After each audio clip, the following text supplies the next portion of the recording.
कहानी कुछ इस प्रकार है। राहुल, एक 20 वर्षीय लड़का, अपने माता पिता के साथ एक छोटे से शहर में रहता था। एक रात जब वह और उसके माता पिता घर लौट रहे थे, अचानक उनकी कार एक सुनसान रास्ते पर दुर्घटनाग्रस्त हो गई। रात का समय था और आसपास का इलाका अंधेरे में डूबा हुआ था। कार खराब हो गई थी और रास्ता सुनसान था, लेकिन उन्हें नहीं पता था कि उस सुनसान रास्ते पर एक भूत या शक्ति की मौजूदगी थी। राहुल को यकीन था कि यह सब कुछ एक दुर्घटना था, लेकिन जैसे जैसे वक्त बीतता गया उसे एहसास होने लगा कि यह सामान्य नहीं था। रात के अंधेरे में उसे किसी और के होने का एहसास होता था। अचानक एक डरावनी आवाज आई, मैं तुम्हारे माता पिता की जान लूंगी अगर तुम मुझे यह नहीं बताओ कि तुम्हारे साथ कौन था।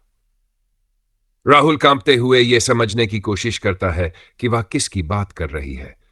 उसे खुद को और अपने माता पिता को बचाने के लिए एक डरावने रहस्य का सामना करना पड़ता है, जो उनके जीवन के सबसे बड़े डर का कारण बन जाता है। इस कहानी में सस्पेंस और डर की गहरी परतें हैं जो इसे और भी दिलचस्प बनाती हैं। राहुल को अपने माता पिता की जान बचाने के लिए केवल एक ही रास्ता नजर आता है, और वह है उस रहस्य को सुलझाना। यह एक ऐसी कहानी है जिसमें डर, सस्पेंस और गहरी भावना है जो किसी भी पाठक को रुकने पर मजबूर कर देगी। भाग 2, अंधेरे का राज। राहुल की धड़कनें तेज हो गईं। ठंडी हवा में गूंजती उस डरावनी आवाज ने उसके रोंगटे खड़े कर दिए थे। सामने अंधेरा था और उसके माता पिता बेसुध पड़े थे। कार के टकराने से वे बेहोश हो गए थे, लेकिन राहुल को यकीन था कि हादसे के पीछे कोई अदृश्य शक्ति थी। कौन हो तुम? राहुल ने कांपती आवाज में पूछा। तभी सड़क के किनारे खड़े पुराने चर्च की टूटी हुई खिड़कियों से एक हल्की लाल रोशनी चमकी, और फिर वह वो दिखी। एक लड़की, धुंधली, लेकिन उसके चेहरे पर इतनी नफरत थी कि राहुल की रूह कांप गई। उसकी आंखें काली थी, बाल उलझे हुए और सफेद गाउन खून से सना था। मैं मैरी हूं, उसकी आवाज किसी सूखे पत्ते की तरह चरमराई। तुम्हारे मां बाप ने मेरी मौत की वजह को छुपाया, और अब मैं तुमसे जवाब लूंगी। राहुल के दिमाग में झटके से एक अतीत का दृश्य कौंधा। जब वह छोटा था, उसके माता पिता किसी बात पर बुरी तरह डरे हुए थे। उन्होंने उसे कभी कुछ नहीं बताया, लेकिन अब लग रहा था कि कोई गहरा राज था। कैसा राज? मेरे माता पिता का इस सब से क्या लेना देना? मैरी ने ठंडी हंसी हंसी।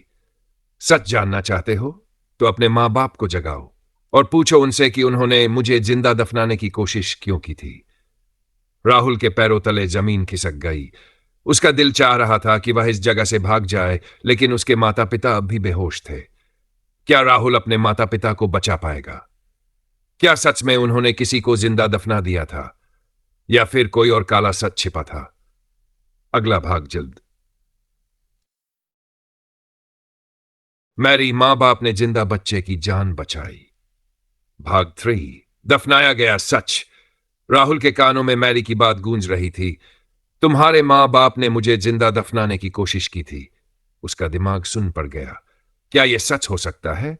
उसके अपने मां बाप किसी की जान लेने की कोशिश कर सकते हैं? नहीं, यह संभव नहीं था। लेकिन अब भागने का कोई रास्ता नहीं था।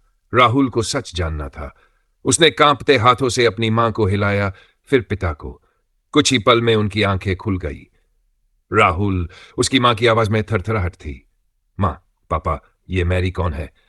राहुल की आवाज गुस्से और डर से भरी थी। उसके माता पिता एक दूसरे की ओर देखने लगे। उनकी आंखों में एक पुराना दबा हुआ झलक रहा था। राहुल चिल्लाया, सच बताओ, क्या तुमने किसी को जिंदा दफनाने की कोशिश की थी? तभी हवा और ठंडी हो गई। आसपास के पेड़ जोर जोर से हिलने लगे। चर्च के दरवाजे खुद ब खुद चरमराने लगे। मैरी फिर से प्रकट हुई, लेकिन इस बार उसका चेहरा पहले से भी भयानक था। उसकी काली आंखों से खून टपक रहा था और उसके होंठों से एक ही सवाल निकल रहा था, क्यों मां? क्यों पापा? तुमने मेरे साथ ऐसा क्यों किया? राहुल की मां का पूरा शरीर कांपने लगा। उन्होंने कांपती आवाज में कहा, बेटा, मैरी सच कह रही है, हमने उसे जिंदा दफनाने की कोशिश की थी। राहुल की सांसें रुक गई। उसकी आंखों में विश्वास और डर के मिले जुले भाव थे। लेकिन क्यों? क्या सच में उसके माता पिता हत्यारे थे, या इसके पीछे कोई और भयानक वजह थी? भाग शैतान की संतान। राहुल की धड़कनें बेतहाशा तेज हो गई थी। उसकी मां और पिता कांप रहे थे, और मैरी अब किसी भयानक दानवी शक्ति में बदल चुकी थी। उसकी आंखों से काला धुआं निकल रहा था और उसकी हड्डियां जगह जगह से उभर आई थी। सच बताओ, मैरी की आवाज भयानक गूंजने लगी। राहुल ने हिम्मत जुटाई। मां, पापा, सच क्या है? कौन थी मैरी? उसकी मां की आंखों में गहरा दर्द उतर आया। उसने कांपते होठों से कहना शुरू किया, मैरी तुम्हारी बहन थी, लेकिन वह इंसान नहीं थी। राहुल की रीढ़ में ठंड दौड़ गई। क्या मतलब? बेटा, जब मैं मैरी को जन्म देने वाली थी, तब गांव की एक औरत ने मुझे चेतावनी दी थी। उसने कहा कि मेरे गर्भ में जो पल रहा है वह कोई साधारण बच्ची नहीं है, वह किसी शैतानी शक्ति की संतान है। राहुल का दिमाग सुन्न हो गया। हमने उसे पागल समझा। उसके पिता ने भर्राई आवाज में कहा, लेकिन जब मैरी पैदा हुई तब हमें धीरे धीरे समझ आने लगा कि वह सही कह रही थी। राहुल की सांसें तेज चलने लगी। कैसे? उसकी मां के चेहरे पर भयानक डर था। जब मैरी 5 साल की थी तब उसने पहली बार किसी को मारा था। राहुल को झटका लगा। हां, उसके पिता चिल्लाए। हमारे पड़ोस में रहने वाली बुआ जी उसके पास आई थी और मैरी ने बस उन्हें घूर कर देखा और कुछ ही पलों में उनका पूरा शरीर जलने लगा। राहुल के पैरों तले जमीन खिसक गई।